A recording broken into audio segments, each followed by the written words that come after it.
சதீஷ் ஆலோசனை பண்ண சம்பதம் மற்றொரு துணையினி மறுமைக்கும் காணே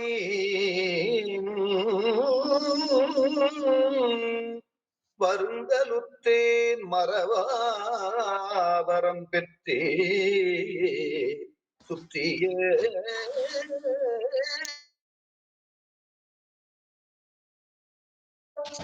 துணையென்று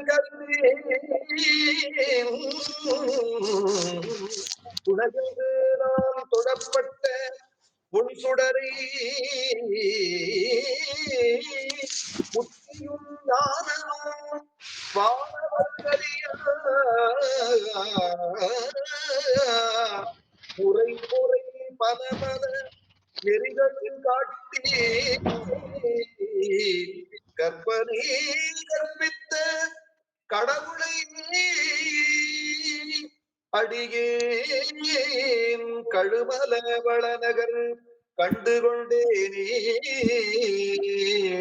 கற்பனை கற்பித்த கடவுளை அடியேன் கழுமல வளநகர் கண்டுகொண்டேனே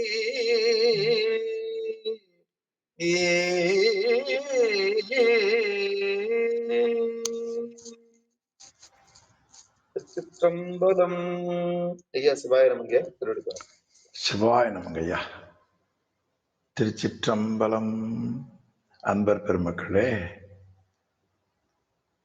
தேவாரம் பாடுனதும் ஐயா பாருங்க விபூதி பூசி எப்படி பள்ளியிட்டு இருக்காரு.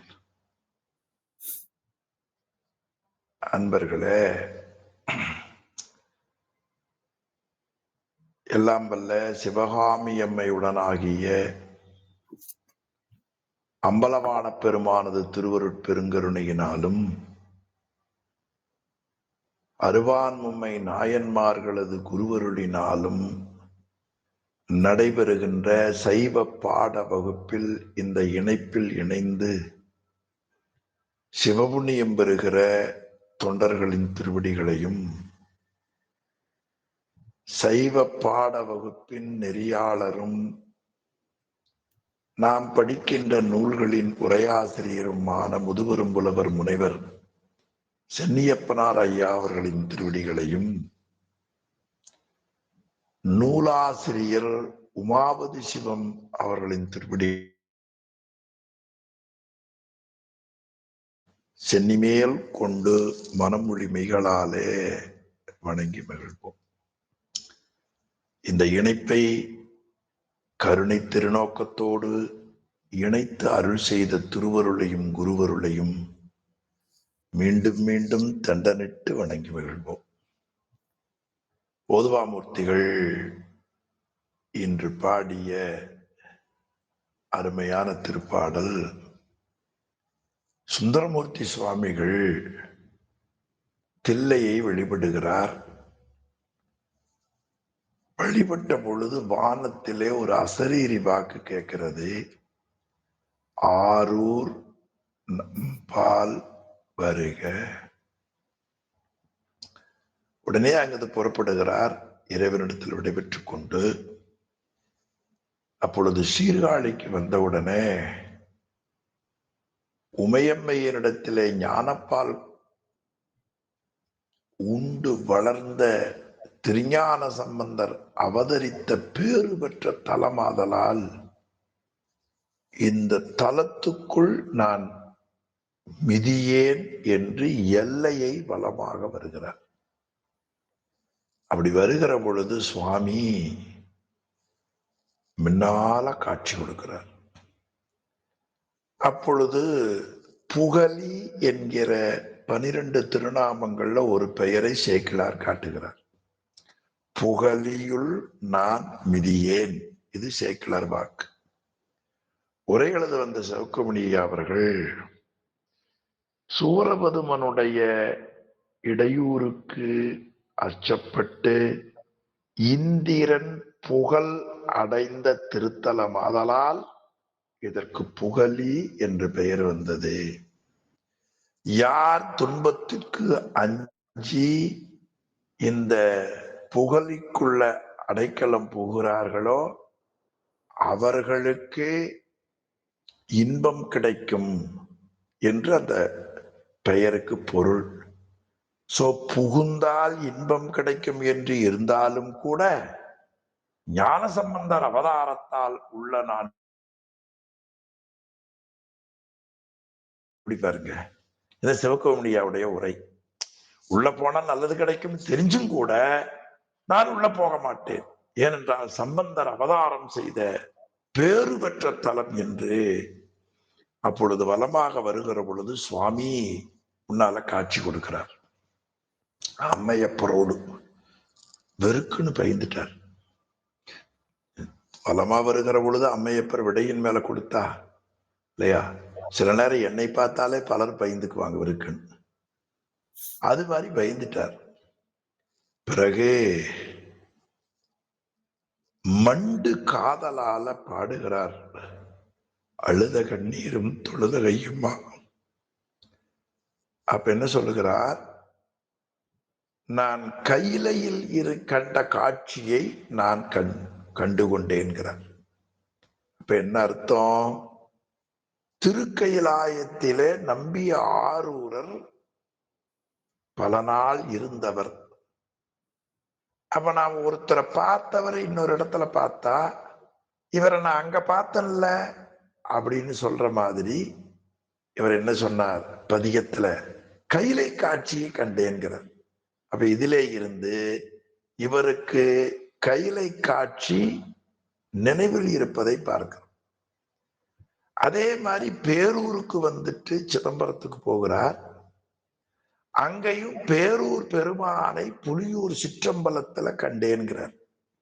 அப்ப பேரூர் பெருமானுடைய காட்சி இவருக்கு பழக்கம் இருப்பதால் தான் சிற்றம்பலத்தை கண்டேன்கிறார். அப்படி அந்த இறைவனை கண்டு கண்டு அனுபவித்து அந்த அன்பு பிளம்பால் பாடிய ஞான பாடல்கள் தான் நம்முடைய திருமுறை என்பதை எல்லாரும் அறிய வராது.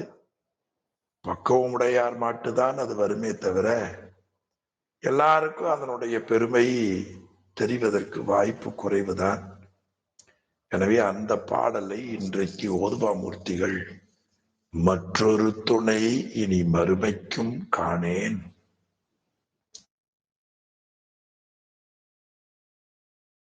பண் தக்கேசி பண்க சுந்தரமூர்த்தி சுவாமிகள் அதிகமா பாடிய பெண் தக்கேசி பெண் என்று தருமபுரம் ஐயா அவர்கள் சொல்லுவார்கள். அவர் சொல்லி எனக்கும் அது மேல ஒரு விருப்பம் வந்து விட்டது. ஓதுவாமூர்த்திகள் இருப்பதால என்ன லாபம் என்றால், எப்ப ஒரு பண்ணில தேவாரம் விருப்பமோ அப்ப அந்த அருமையை நமக்கு ஊட்டி நம்முடைய பசியை போக்குகிற கருணை திருவுடையவர் ஓதுவாமூர்த்திகள். அவரையும் வணங்கி, ஏன்னா அவருடைய குருநாதருடைய ஊர் சீர்காழி, அவருக்கும் அந்த பாட்டுனா ரொம்ப பிரியம். பாடினார்கள் என்று சொல்லி அவர்களுக்கு இது சிவபெருமானா ஓதுவாமூர்த்தி எங்களுக்கு கொடுத்தார்கள். ஐயா அவர்கள் நம்முடைய முதுவர் புலவர் பயிற்சி வைக்கிற பொழுது கற்பகம் பல்கலைக்கழகத்துல ஐயா அவர்கள் தமிழ் வழிபாட்டு நெறிமுறை பயிற்சி வகுப்பு கலந்து கொண்டார்கள். அது சிவபெருமானே அவர் எங்களை அனுப்பினார். திருப்பி பார்த்தார், சரி இவர் இங்க இருக்கிறவளை எல்லாம் கொஞ்சம் ஒழுங்கு செய்ய வேண்டும் என்று எங்களோடு இருந்து விட்டார். அவரால் எங்கள் அறிவு கொஞ்சம் திருத்தப்பட்டு கொண்டிருக்கிறது என்பதை நல்ல நாளில் நினைவூட்டி, நாம் படிக்கிற சைவ பாட வகுப்பில உமாபதி சிவம் அருளி செய்த 8 நூல்களில் ஒரு நூலான திருவருட்பயன் என்கிற நூலை சிந்தித்துக் கொண்டிருக்கிறோம். அந்த திருவருட்பயன் என்கிற நூல்ல முதல் பகுதி பதி முது நிலை. பதி என்பது இறைவன் தன்னிலையில இருக்கிற பொழுது அவருக்கு சிவன் என்று பெயர். அவர் உயிர்களின் பயன்பாட்டிற்கு வருகிற பொழுது சக்தி என்று பெயர். அவர் ஐந்தொழில் செய்கிற பொழுது பதி எனப்படுவார். அப்போ உயிர்களுக்காக ஐந்தொழில் செய்கிற பொழுது பதி என்று போற்றப்படுகிற கடவுளுடைய முதுநிலை, உயர்ந்த நிலை. உயர்ந்த நிலை என்பது முது என்ற சொல்லுக்கு இங்கு உயர்ந்த என்று பொருள். சிவஞான முனிவர் உரை.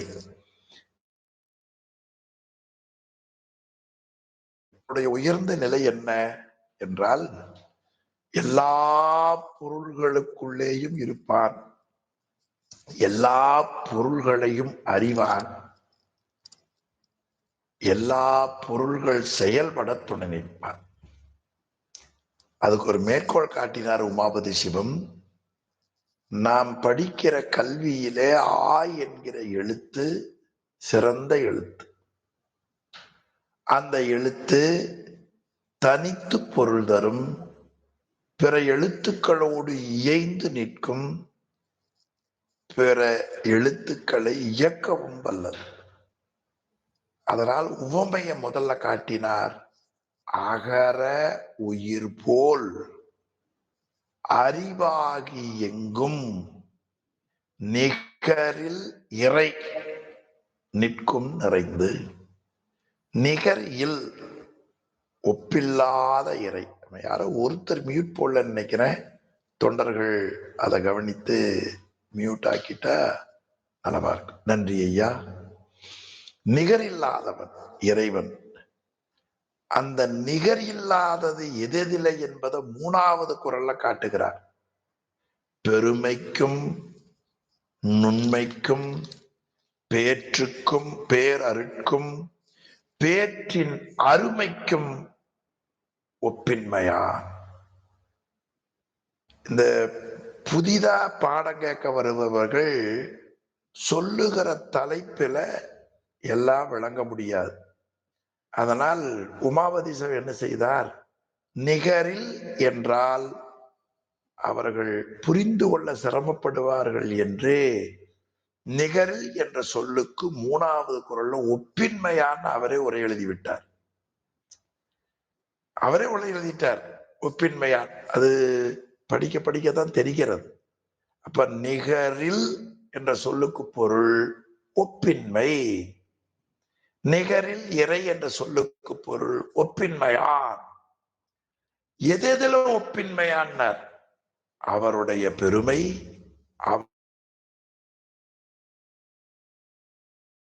அவரது பேரருள், அவரது பேற்றின் அருமை. இப்படி அவர் ஒப்பில்லாத கடவுள் என்று அவரின் உயர்வை காட்டினார். அதுக்கப்புறமா 2வது குறள்ல காட்டினார், உயிர்களுக்கு அருள் செய்கிற பொழுது தன் சக்தியின் வழியாக அருள் செய்வான். அப்படி செய்வதற்கு காரணம், தன்னை போல ஆன்மாவை ஆக்குவான். இப்ப இறைவன் எப்படி ஒப்பில்லாமல் இருக்கிறான் என்றால், ஒப்பில்லாதவர்களை போல ஆக்குவான். ஆனால் இறைவன் செய்யக்கூடிய வேலையை ஒப்பில்லாத தன்மையான உயிர்கள் ஒருபோதும் விரும்பாது என்பதை 100வது அதிகாரத்துல காட்ட இருக்கிறார். அப்ப இங்க தன்னிலைமை செய்கிறான் என்றால் என்ன பொருள் என்றால், இறைவன் பிறந்து இறந்து துன்பமில்லாமல் இருப்பவன். எனவே உயிர்களுக்கும் பிறப்பு இறப்பு வாராமல் தன்னை போல செய்வான். அது யாரை வைத்து செய்வான்? நாங்க பொதுவா ஒரு வேலை செய்யற போது விளங்குறதுக்காக சொல்றேன், அவர் ரொம்ப வேலையா இருந்தா என் உதவியாளர் இருக்கிறார், அவரை கொஞ்சம் பார்த்துக்குங்க. அது மாதிரி சாமிக்கு எல்லா வகையிலும் உதவியா இருப்பது சக்தி. எனவே தன் சக்தியின் வழியாக செய்வான். இப்ப முதல் குறள்ல இறைவனை காட்டினார், 2வது குறள்ல சக்தியை காட்டினார். இது அப்படியே திருமந்திர கருத்து. ஒன்று அவன்தானே, இரண்டவன் இன்னருள். இந்த 2 சொல்லுக்கு 2 குறள். ஒன்று அவன்தானே, நிகரில் இறை. 2 அவன் இன்னருள், சக்தி பின்னமிலான் எங்கள் பிரான்.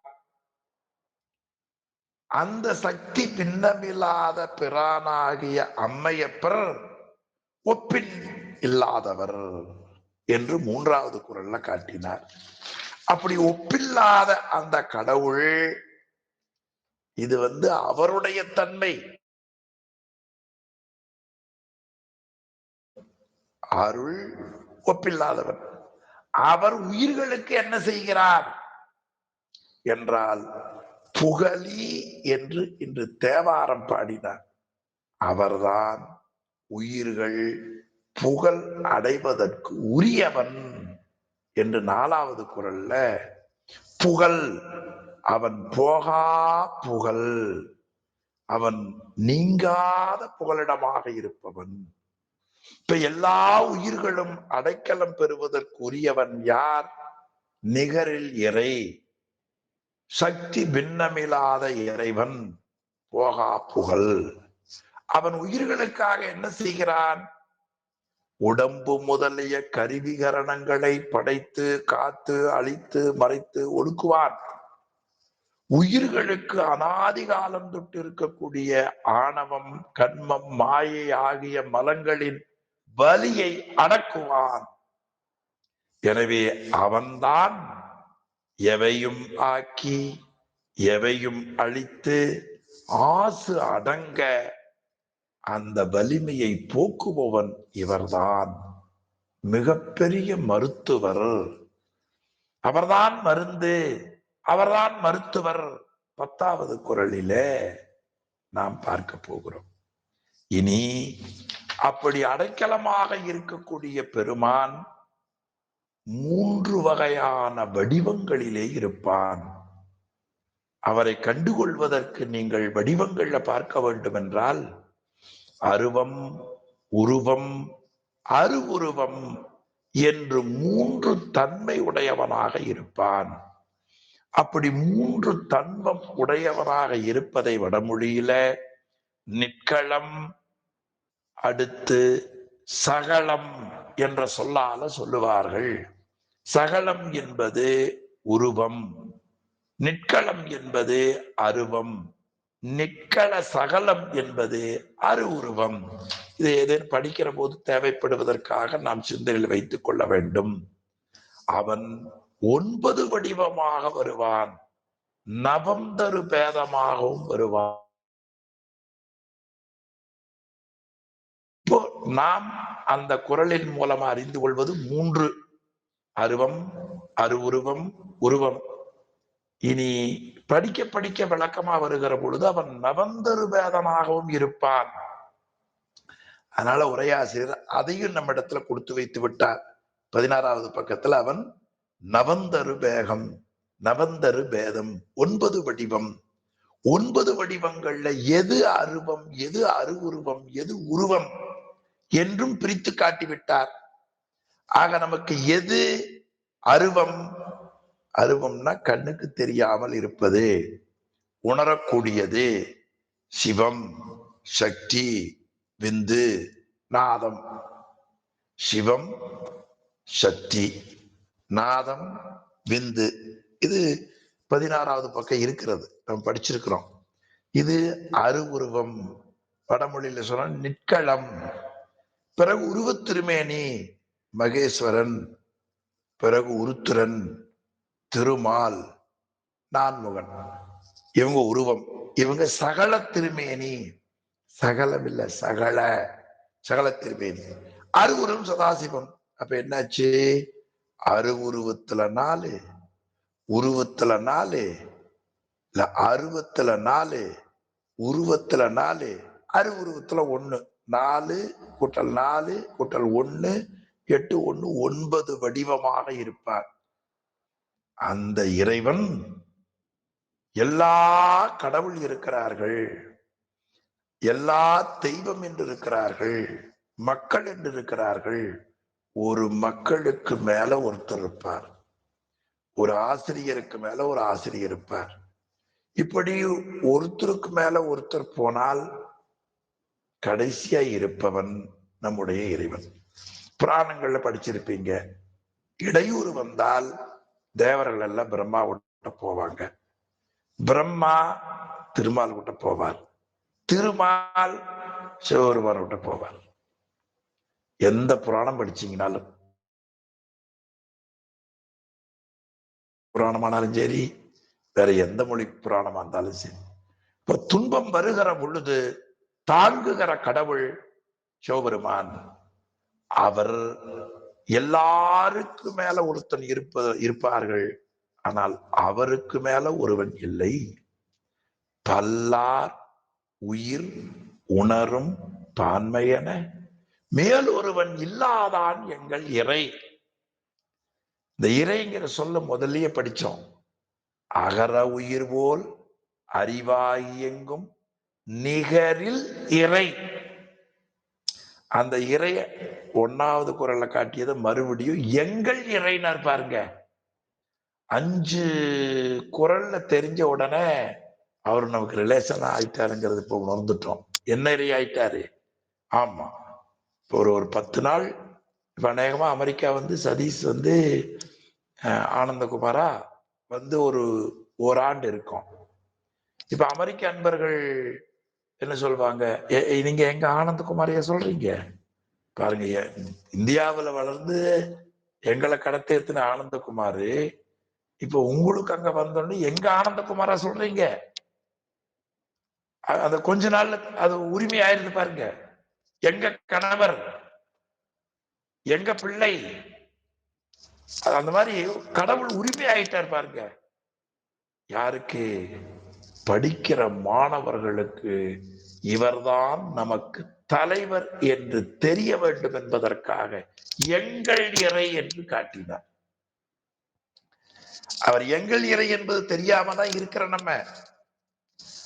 எங்கள் கடவுள் யார் தெரியுமா என்றால் மேலொருவன் இல்லாதவன், அவனுக்கு அறிவுறுத்துவதற்கு ஒருவன் இல்லாத உயர்வை உடையவன். அதன 13 நிலை உயர்வை உடையவன். என்ன உயர்வு? அவனுக்கு மேல ஒருவன் இல்லாதவன். ஏனைய உயிர்கள் எல்லாம் மேலொருவன் வேண்டும். எனவே பல்லார் உயிர் உணரும் பான்மை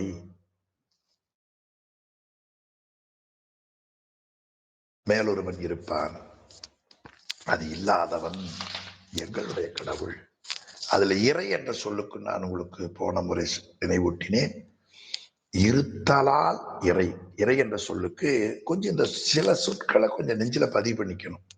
எல்லாத்தையும் முடியாது. சில சொற்கள். இறை என்பது இருத்தலும் தலைமையும் உடையது. இன்னும் சொன்னா இறை என்பது இறைமை, தலைமை. இருத்தலால் இறை. இருத்தலாவது தங்குதல். எனவே எல்லா பொருள்களிடத்திலேயும் தங்கியிருப்பதும் தலைமைத்தன்மை உடையவனை இறை என்று சொல்லுகிறோம். இது ஒரு காரண பெயர் இல்லையா? போட்டோ எடுத்தா போட்டோக்காரர், ஆட்டோ ஓட்டுனா ஆட்டோக்காரர், காய்கறி வித்தா காய்கறிக்காரர், திருடுனா திருட. அது மாதிரி இது காரண பெயர். இந்த காரணத்தால் அவனுக்கு பெயர் வந்தது. அது மாதிரி இறைவனுக்கு காரண பெயர் இறை.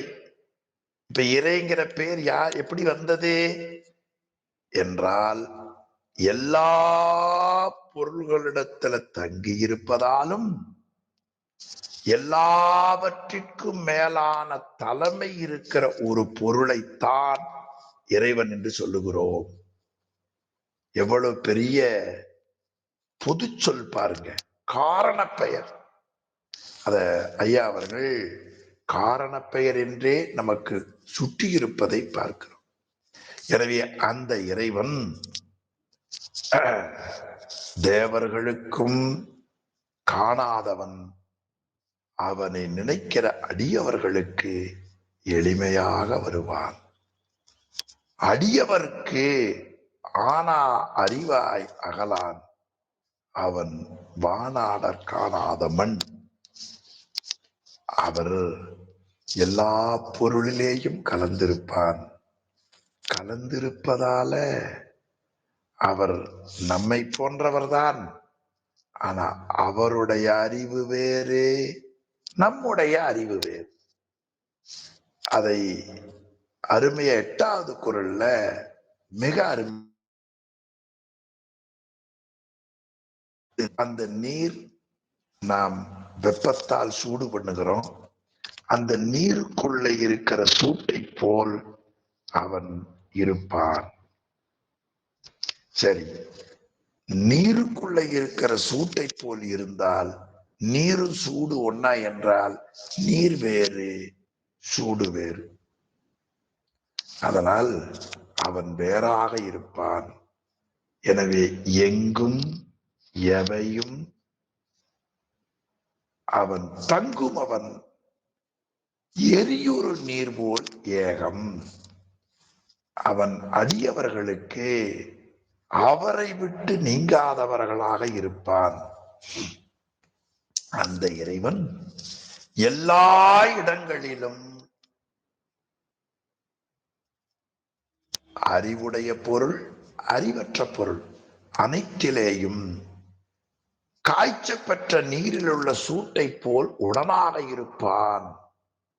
அதே சமயத்தில் அவன் வேறாகவும் இருப்பான் என்று 8வது குறள்ல அவன் ஒன்றாய் வேறாய் உடனாய் என்று உண்மை விளக்கத்துல படித்த பாடலுக்கு ஏற்ப இந்த குறள்ல ஒரு குறள்ல 3 தன்மையை அடக்கி காட்டுகிறார் உமாபதி சிவம். 3 எப்படின்னு கேட்டீங்கன்னா, அவன் எங்கும் எவையும் ஏகமாக தங்குபவன். எளிமைய விளங்குறதுக்கு 20வது பக்கம் கீழே இருந்து முதல் பத்தி பாருங்க, அதை காட்டுங்க.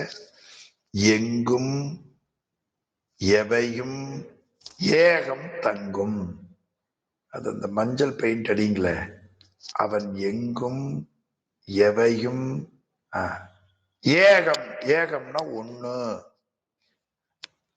அவன் எங்கும் எவையும் ஏகம், ஏகம்னா எல்லாம் கலந்திருப்பான். இது ஒன்றாதல் தன்மை. இனி அவன்தானே தனி, பொருள் வேறு அவன் வேறு, வேறாந்தன்மை. அவன் எரியுறு நீர் போல் தங்குவான். அவன் எரியுறு நீர் போல் தங்குவான். அது உடனாதல். இப்ப நாம் உண்மை விளக்கத்தில் என்ன படிச்சோம்? இறைவன் எல்லா பொருள்களோடு கலந்திருப்பதால், கலப்புத்தன்மையால் ஒன்றாயும், பொருள்தன்மையால் வேறாயும், செலுத்தும் தன்மையால் உடனாயும் இருப்பான். அந்த 3 கருத்தை 8வது குறள் அமைத்திருக்கிறார் உமாபதி சிவம். என்ன 8ஆம் நூற்பாதான் குருநாதர் வருகை. எனவே குருநாதரினுடைய அளப்பெரும் கருணையை 8வது பாடல் அமைத்திருக்கிறது. ஏதோ ஒரு குறிப்பு அவர்களுக்கு இருக்கிறது. இப்போ உமாபதி சிவம் தன்னுடைய முயற்சியில இது செய்யவில்லை என்பது இது புலனாகிறது.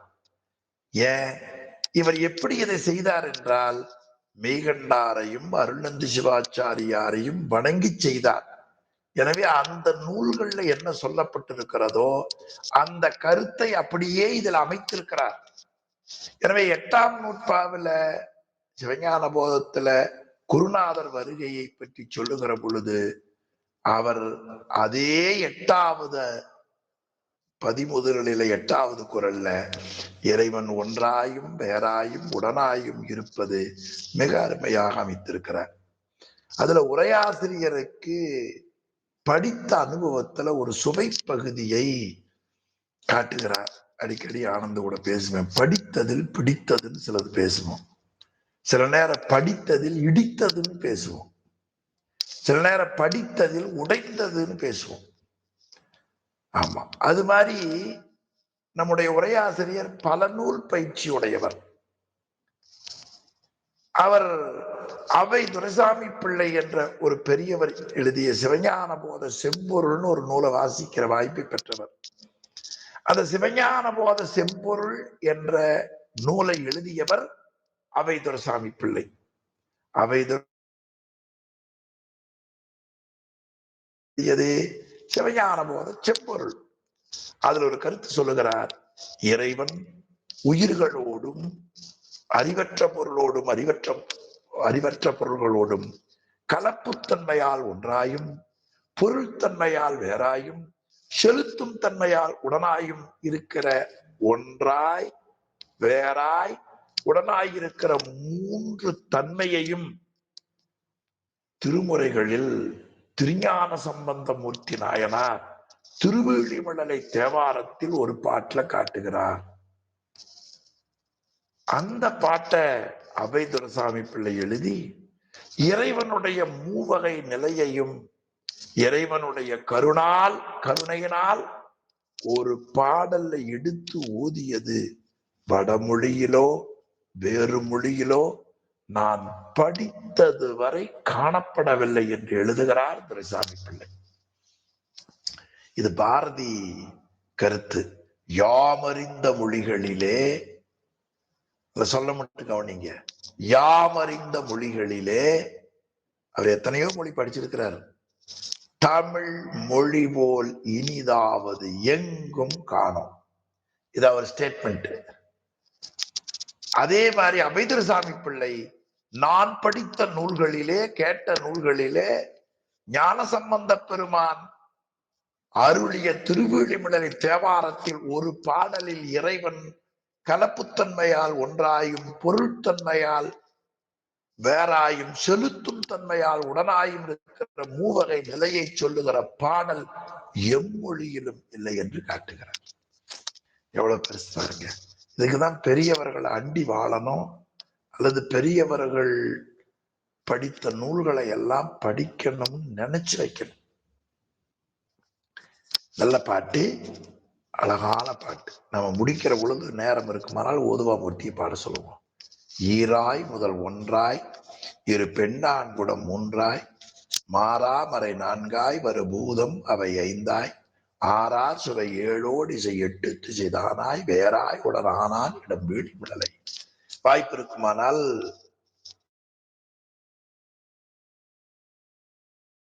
கொண்டு அடுத்த வகுப்புக்குள்ள இந்த பாட்டை மனப்பாடம் பண்ணணும்னு நினைச்சு மனப்பாடம் பண்ண முயற்சி பண்ணுங்க. மிகச்சிறந்த பாட்டு இல்லையா? ஒரு கடைவீதிக்கு போறோம், அழகான ஒரு பொருள் இருந்தா உடனே வாங்கி கொண்டு வந்து வீட்டுல வச்சிருவோம். அது மாதிரி படிக்கிற பொழுது நெஞ்ச அள்ளுகிற திருமுறை தொடர்கள் வந்தால் எப்படியாவது அதை நெஞ்சில பதிவு பண்ணி விட வேண்டும். வாய்ப்பு எண்ணி வைப்போம், முடியுதோ முடியலையோ. நல்ல பாடல். அது உரையாசிரியர் 21வது பக்கம் நான் சொன்ன அந்த கருத்தை அப்படியே பதிவு செய்திருக்கிறார். நீங்க அவசியம் வகுப்பு முடிந்தது படித்து பாருங்கள். 9வது குறள்ல சொல்லுகிறார், நான் இதுவரைக்கும் ஒப்பில்லாதவன் சொன்னேன், சக்தி பின்னமில்லாதவன் சொன்னேன், எங்கள் இறைன்னு சொன்னேன், புகலிடம்னு சொன்னேன், அடியாருக்கு எளியவனாயிருப்பன்னு சொன்னேன், அவர்தான் ஒன்றாய் வேறாயிருப்பன்னு சொன்னேன். அவருக்கு இருக்கிற பல பேர்கள்ல ஒரு பேர் சங்கரன் பேரு. அவருக்கு ஏன் சங்கரன் பேர் வந்தது? இப்ப பல பேரை வள்ளல்னு சொல்லுவார்கள். வள்ளல் என்பதற்கு வரையாது கொடுப்பவன் என்று உரை செய்தார் சிவகோமணியா அவர்கள். நியாயமா இறைவன் தான் வள்ளல், தியாக ராஜா. அவர் தியாகம் பண்ணியே ராஜான்னு பேர் வாங்கிட்டார். சில பேர் சொல்லுவாங்க கிராமத்துல, இவன் புழைக்க தெரியாதவன். அது மாதிரி தியாகராஜாவின் சில பேர் சொல்லுவார்கள் இல்லையா? திருவாரூர்ல இருக்கிற ராஜா தியாகராஜா, தில்லையில இருக்கிற ராஜா நடராஜா. இப்படி நமக்கு 2 ராஜாக்கள் பாருங்க. அந்த தியாகராஜா கருணையினாலதான் திருத்தொண்டத்தோ கிடைச்சது. நடராஜா கருணையினாலதான் உமாபதி சிவம் கிடைச்சாரு. திருத்தொண்டத்தொகை தியாகராஜாவால் கிடைச்சது, நடராஜாவால தான் உமாபதி சிவம். உமாபதி சிவம் 8 நூல் நமக்கு கிடைச்சிருக்காது. எனவே அவர் சங்கரன் அவருக்கு பெயர். சங்கரன் என்பது காரண பெயர். இன்பம் சம் கூட்டல் கர. அவன் இன்ப வடிவமாக இருப்பது என்பதை பின்னால பார்க்க போறோம். அருளுரை நிலை இன்பகலன், அவனுக்கு வடிவமே இன்பம். அவன் இன்பத்தை தவிர வேற ஒண்ணு இல்லை அவனிடத்துல. இது நம்முடைய திருமுறைகள்ல சிவபெருமான் இன்பம் என்பதை பல இடங்கள்ல ஆசிரிய பெருமக்கள் காட்டுகிறார்கள். அந்த சங்கரனுக்கு ஒரு பெயர், இன்பம் கொடுப்பவன். அது அப்படியே உலக மக்கள் பின்னால தெரிய வேண்டும் என்று சிவஞான முனிவருடைய மாணவர் கச்சியப்ப முனிவர், அவர் பேரூர் புராணத்துல இன்பம் ஈதலின் சங்கரன், இன்பம் ஈதலின் சங்கரன், பாலூத்துவதால பால் போட்டு, ஒருத்தர் மறுக்க முடியாது இல்லையா, டீ கொடுப்பதால டீ கடை, அது மாதிரி இன்பம் ஈதலின் சங்கரன். அப்போ எங்கள் இறை யார் என்றால் இன்பத்தை வாரி வழங்குபவன். அப்ப பெருமானுக்கு இருக்கிற உயர்ந்த குணங்கள் நான் புரிஞ்சதை உங்களுக்கு சொல்லுகிறேன். வடமொழியில கல்யாண குணங்கள்னு சொல்லுவார்கள். ரொம்ப விசேஷமா பேசுவாங்க. சுவாமியினுடைய கல்யாண குணங்கள். எனக்கு அதுல பிடிச்சது என்னன்னா, அந்த சொல்லை எவ்வளவு பெருமையா சுவைச்சு சொல்றாங்க. நாம் அதை சொல்ல தெரியாம விட்டுட்டோமே. ஒரு பெரியவருடைய உயர்ந்ததை சொல்லுகிற பொழுது அந்த உயர்ந்த தன்மையோட சொல்ல வேண்டும். அப்பதான் அது உள்ள வாங்க முடியும். அதனால அவங்க சொல்லுவாங்க, பிரசங்கத்துல வடமொழி பயிற்சி உடையவர்கள் பிரசங்கம் பண்ணுகிற பொழுது அவருடைய கல்யாண குணங்கள்னு சிரிச்சுட்டே சொல்லுவாங்க. இந்த கல்யாண குணங்கள் எது என்றால் உயர்ந்த குணங்கள், மாறாத குணங்கள். அது அவனை விட்டு ஒருபோது மாறாது. அந்த கல்யாண குணங்கள் தான் உயர்ந்த நிலை. அந்த உயர்ந்த நிலையைத்தான் சிலவற்றை காட்டுகிறார் உமாபதி சிவம். அதில் ஒன்று இன்பத்தை ஈபவன். அவனே தேடி போய், என்ன சுவாமி அவன் தேடி போய் கொடுப்பானா என்றால் எண்ணி பாருங்கள். நம் வாழ்க்கையில் ஆனந்து அமெரிக்கா வருவார் என்றோ, அவரோடு நாம் பழகுவோம் என்றோ, அல்லது சென்னியப்பனாரை அறிமுகமாவோம் என்றோ, இந்த இணைப்பில் படிப்போம் என்றோ ஒருவருக்கும் சத்தியமாக தெரியாது.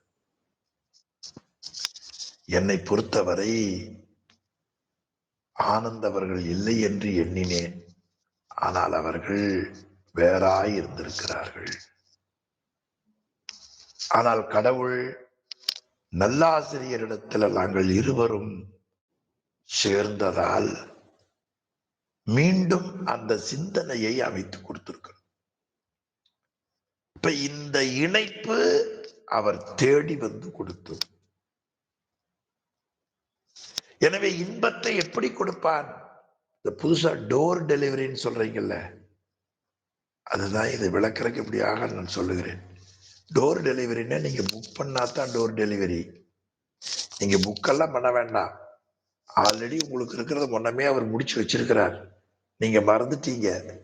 அவர் வேலைக்காரன் மாதிரி ஞாபகப்படுத்தி வேண்டிய நேரத்துல வேண்டிய பொருளை, வேண்டிய உணவை, வேண்டிய சுகத்தை கொடுத்து கொண்டே இருக்கிறார்.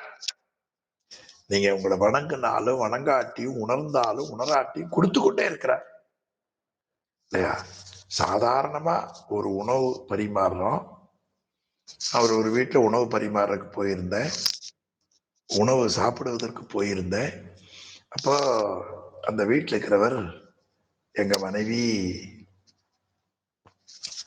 ரொம்ப நல்லா குழம்பு வைப்பாங்க, அவங்க ரொம்ப சுவையா பண்ணாங்க அப்படி சொல்லுவாங்க.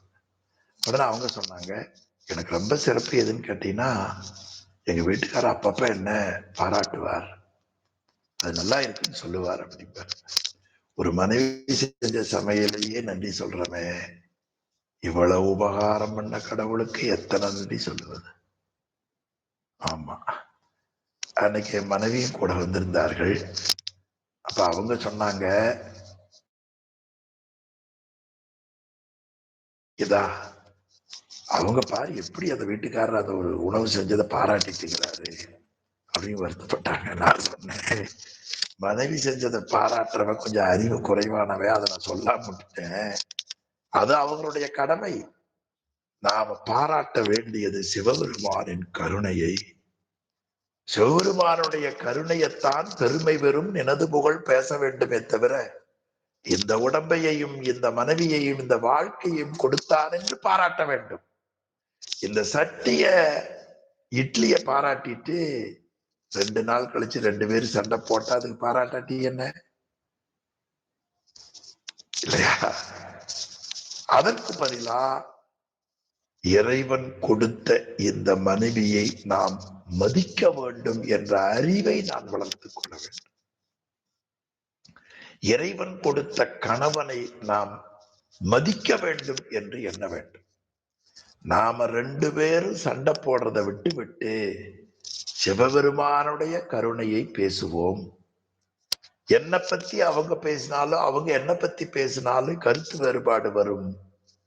அதை விட்டு அந்த நேரம் பயனில்லாத நேரத்தை விட்டு வாய்ப்பமைகிற பொழுதெல்லாம் பூஜை செய்தல், தேவாரம் பாடுதல் என்று வாயை அடக்க பழகணும் என்று நான் சொன்னேன். அது அவங்க எவ்வளவு வாங்கினாங்கன்னு தெரியல. ஆமா, இப்படியெல்லாம் சிந்திப்பதற்கு சிந்தனை விளக்க தூண்டிவிட்ட தெய்வம் சென்னியப்பனார்.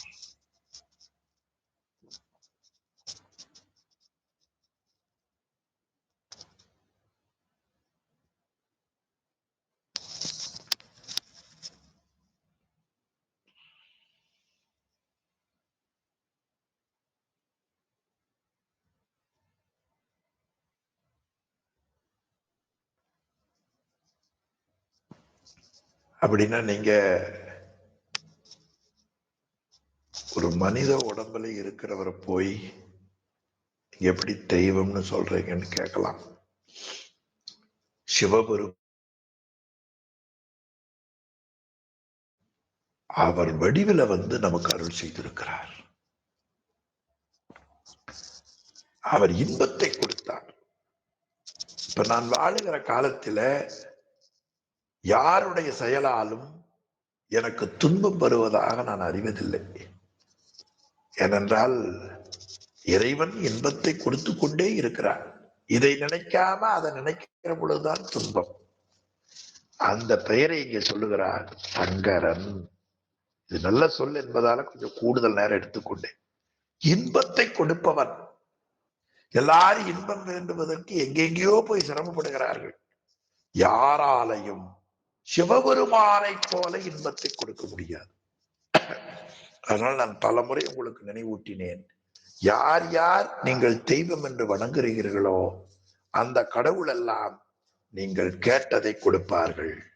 ஆனால் சிவபெருமான் கேட்டதை கொடுப்பவர் அல்ல, கேட்ட பொருளாக நிற்பவர்.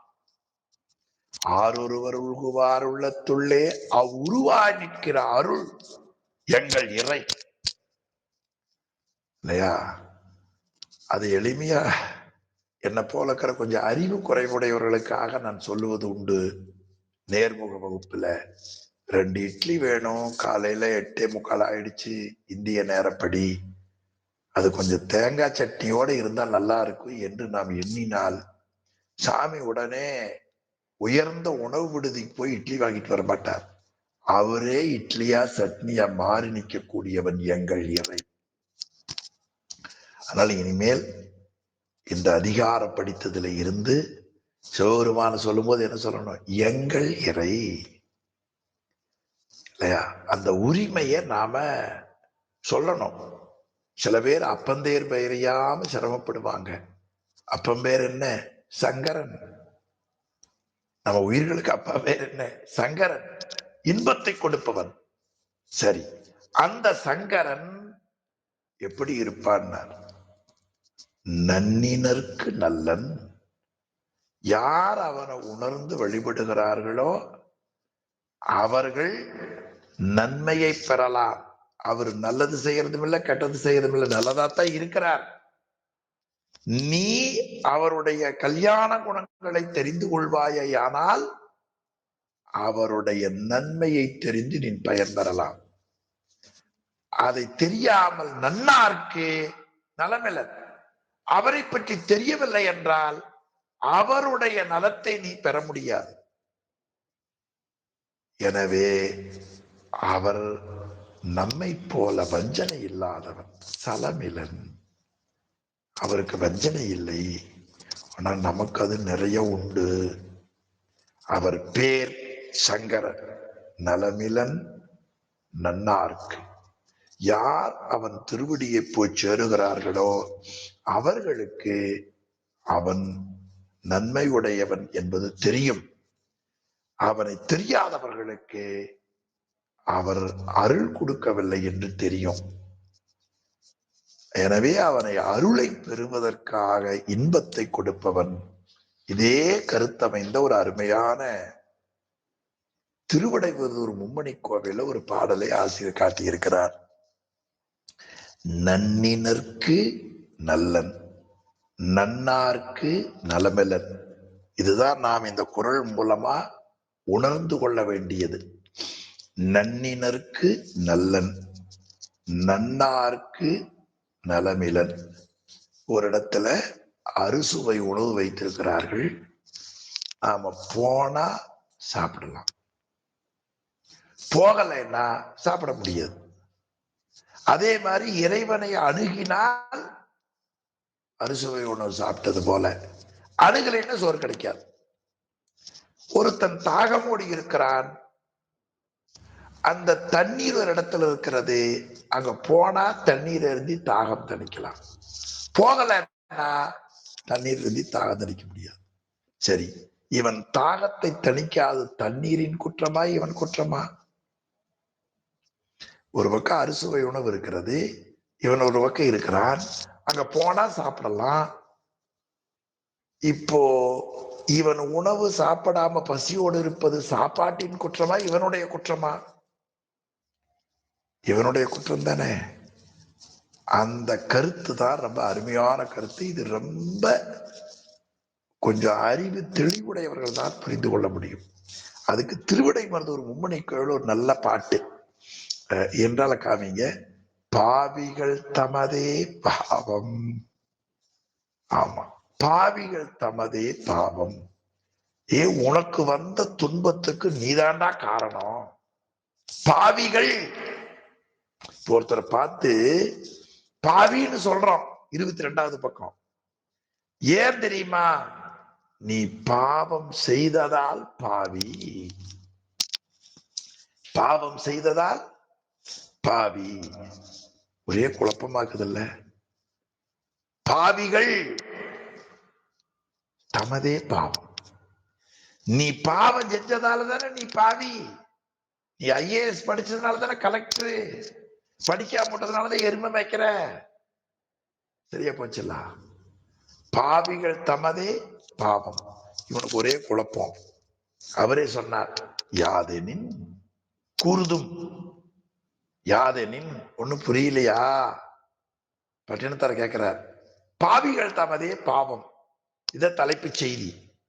யாதெனின் என்ன தெரியுமா உனக்கு? ஒண்ணும் புரியல சுவாமி. சிவஞானமுனிவர் சொல்வார், கூறுதும். கூறுதும்னு என்ன? அட்டென்ஷன் பிளீஸ், கவனமா கேளுன்னு அர்த்தம். கூறுதும் அப்படின்னு என்ன அர்த்தம்? மண்டையில் ஒரு கொட்டு வச்சு கவனமா கேளுன்னு அர்த்தம். கூறுதும், நான் சொல்றேன் கேளு, நல்லா சொல்லுங்க. கூறுதும் யாதெனும் முறியாய் புழுக்கள் முப்பழம் கலந்த அறுசுவை அடிசில். இந்த அரிசியில கொரோனா அரிசின்னு ஒண்ணு, முழு அரிசின்னு ஒண்ணு. கொரோனா அரிசி விலை கம்மி, முழு அரிசி விலை ஜாஸ்தி. அப்படி அரிசி முறியாத புழுங்கல் அரிசி போட்டு சமைச்சு முப்பழம், முப்பழம் தெரியுமில்ல, மா பலா வாழை, அந்த கலந்த அறுசுவை அடிசில் நல்லா சமைச்சு வச்சிருக்கிறாங்க. அட்டுன்னு சமைச்சு நல்லா கசகசன்னு இல்லாம, அரிசி அரிசியா வேகாம, உப்பு அதிகம் இல்லாம, காரம் அதிகம் இல்லாம, கம கம கம கம கமன்னு வாசனை, இனிது இருப்ப புசியாத ஒருவன், அதை சாப்பிடாம ஒருத்தன் பசியில வருந்துகிறான். இது உணவின் குற்றமா அவனின் குற்றமா? அடுத்த வகுப்புல சொல்லுங்க. வெயிலில் வைத்து ஆற்றிய தண்ணீர் நாற்றம் இட்டு இருப்ப மடா ஒருவன் விடா வேட்கை தென்னீர் குற்றம் என்று. மூணாவது, கண்ணகன்று வானுலகம் கடந்த சோலை கிடப்ப வெள்ளிடை வெயிலில் புள்ளி பெயர்பொடி அடிபெயர்த்திடுவான் ஒருவன் நெடிது வருந்துதல் நிழலில் நீங்கியது. நல்ல சோலை இருக்கிற பொழுது கடற்கரையில 12 மணி வெயில நிக்கிறவன என்னன்னு சொல்லுவீங்க இல்லையா? அது மாதிரி பல நல்ல ஆசிரியர்கள் இருக்கிற பொழுது, பல நண்பர்கள் இருக்கிற பொழுது அவர்களின் உறவை தவிர்த்து கொண்டு தீமையை சொல்லுகிறவர்களோடு நட்பு வைக்கின்றோமே, எவ்வளவு பெரிய கெடுதல்! இது யாருடைய குற்றம் என்று இந்த பகுதி நல்ல பகுதி. இது அப்படியே சிவஞான போத நுட்பா ஒன்று காட்டுகிறார். எங்கள் இறை யார் தெரியுமா? சார்ந்தாரை காத்தல் தலைவர் கடன் அப்படின்னு. சாராதவர் என்னவான்னாங்க? அவரை நல்லவனாக்கி பேரின்பத்தை கொடுத்தார் என்று 9வது குறள். கடைசியா, சாமி இப்பேற்பட்ட கடவுள் எங்கே இருக்கிறார்னார். அந்த பதில் தான் ரொம்ப அருமைங்க. இவ்வளவு பெரிய கடவுள் 9 குறளை எங்கள் இறை எங்கள் இறை என்று சொல்லி மகிழ்ந்தீர்களே, இருக்கிறது எங்க? தில்லையிலையா? எந்த எல்லையில சொல்லுங்க. நான் அடே உன் உயிருக்குள்ளதாண்டா அவர் இருக்கிறார் பாருங்க. டமால் நெஞ்சு வெடிச்சு போச்சு. உணர்வாய் உளது உண்ணும். நீ தியானம் பண்ண, உன் உயிருக்குள்ள இருக்கிறத நீ உணரு. உணர்வாய் உண்ணும் உளது, அது ஓவாது உணர்வாய். ஐயம் எழது எங்களுக்குள்ளயா? என் வீட்டுல, என் உயிருக்குள்ள. ஆமாப்பா, ஐயம் எழது, சந்தேகம் வேண்டாம். சரியா? வாங்க வந்து என்ன பண்ணிட்டு இருக்கிறான்? மன்னும் பவத்தை தீர்க்கிறான். தீர்க்க முடியாத பிறவி துன்பத்தை தீர்க்கிறான். தீர்க்க முடியாத பிறவி துன்பத்தை தீர்ப்பதால் அவனுக்கு மருந்து என்று பெயர். எனவே உடம்பிலே இருக்கிற நோயை தீர்ப்பதற்கு பல மருந்துகள் உண்டு. இன்னும் சிலது கண்டுபிடிக்கப்படவில்லை. உடம்புக்குள்ளே இருப்பது உயிர், உயிருக்குள்ளே இருப்பது வினை மலம். அந்த வினையையும் மலத்தையும் தீர்க்கக்கூடிய மருந்துதான் எங்கள் இறையாகிய இறைவன். இப்ப இறைவனுடைய உயர்வாவது எல்லோருடைய வினையையும் தீர்த்து தன் நிலைமையை அடைய செய்வதுதான் அவன் உயர்வு என்று அழகாக 10 குறள்ல காட்டியிருக்கிறார்கள் என்று சொல்லி இந்த அளவில இன்றைய வகுப்பை நிறைவு செய்வோம். மார்ச் மாதத்துக்குள்ள திருவருட்பயன் நிறைவு செய்ய வேண்டும். ஆனா இடையில 2 வகுப்பு அடியினால் இடர்பட்டு விட்டது. அதனால வாய்ப்பு கிடைக்கிற பொழுது ஒரு கூடுதல் வகுப்பு போடலாம். இந்த 1 மணி நேர வகுப்பை 1.5 மணி நேரம் ஆக்கலாம். அல்லது ஏதாவது ஒரு பெஸ்ட் லீவ் வந்து ஒரு 2-3 மணி நேரம் கூட வச்சுக்கலாம். அதனால எது செய்யலாம்னு பார்த்து இந்த மார்ச் ஏப்ரலுக்குள்ள திருவருட்பயன் நிறைவு செய்ய நீங்க எல்லாம் கருணை செய்ய வேண்டும் என்று உங்களை வேண்டி, இதற்கு அருள் செய்த திருவருடையும் குருவருடையும் வணங்கி இன்றைய வகுப்பை இந்த அளவிலே நிறைவு செய்வோம். சிவாய நம. திருச்சிற்றம்பலம். ஐயா ஓதுவாமூர்த்தி ஐயா. ஐயா சிவாய நம. ஐயா ஐயா நிறைவு செய்தாருங்க ஐயா. நேரம் ஆயிரும் நினைக்கிறேன். எவ்வளவு நிமிஷம் ஐயா வாய்ப்பு இருக்கும் ஐயா? ஐயா அந்த சடையார் புனலுக்கு அடுத்த பாட்டு ஆமா, சரிங்க சரி. ஈராய் முதல். சம்பளம் சடையாய்.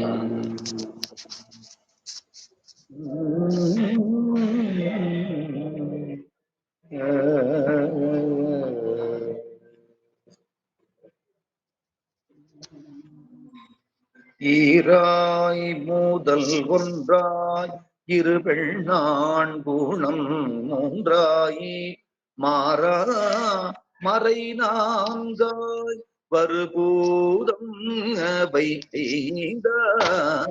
யாரார் சுவை ஏழோசையோடெட்டு திசைதானாயி வேறாய் உடல் நான்கிடம் வீழுமிடலை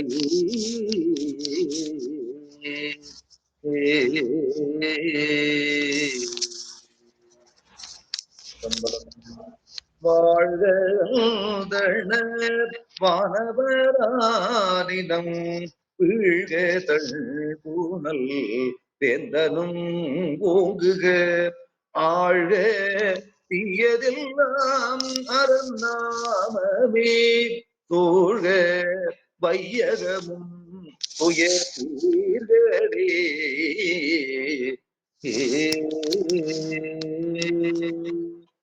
திருச்சிற்றம்பலம். தென்னாடுடைய சிவனே போற்றி, நாட்டவர்க்கும் இறைவா போற்றி, ஏகம்பத்து உரையந்தாய் போற்றி, பாகம் பெண்ணுரு ஆனாய் போற்றி, காவாய் கனகத்திரளே போற்றி, கைலை மலையானே போற்றி போற்றி. திருச்சிற்றம்பலம்.